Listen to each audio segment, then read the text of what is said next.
बोले देखा, मुझे दिखाओ, बोले बैठ, अभी दिखाता हूँ। तो ऐसे जाबाल ऋषि के पुत्र सतकाम हर एक बड़े बड़े ज्ञानी ध्यानी महात्मा अमलात्माओं के पास जाते, बोले आपने ब्रह्म को देखा क्या?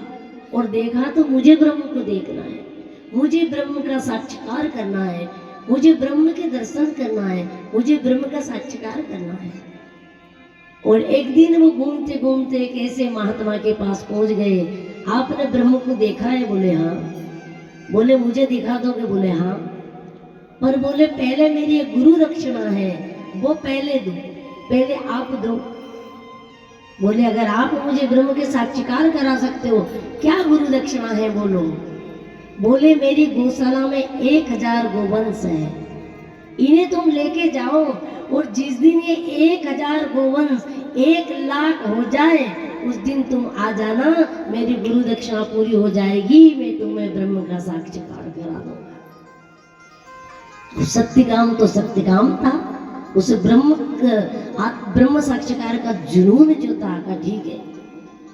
और 1000 संत की गो लेके निकल गया, 1,00,000 गो करके और वापस देना है, उस दिन साक्षात्कार होगा। 1000 की 1,00,000 गोवंश बढ़ाना, एक नहीं 1000 गोवंश की 1,00,000 गोवंश करके लाऊंगा, ये संकल्प लेके सतकाम गौशाला से बाहर निकला और सामने साक्षात ब्रह्म खड़े हो गए।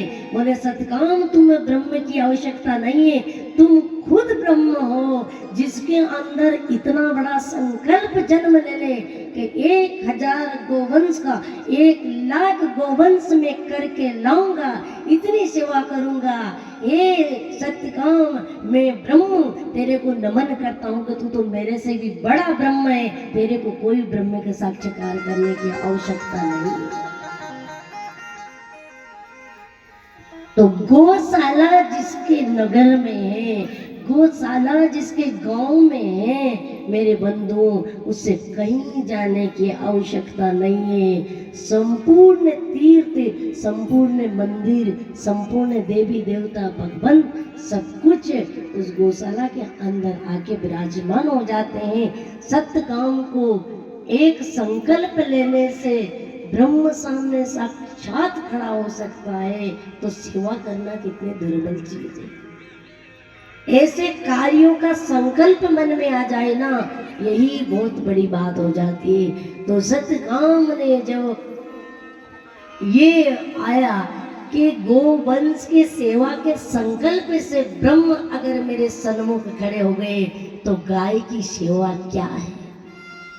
और सतकाम समझ गए कि अब जीवन में तीनों लोगों में गो से बड़ी कोई चीज नहीं है। सत्यकाम की एक ही पूजन, एक ही भक्ति, एक ही निष्ठा, जिसका नाम है गो। और सत्यकाम, ओ मेरी प्यारी गो माता, तुम्हें छोड़ अब मैं किसकी शरण जाऊं।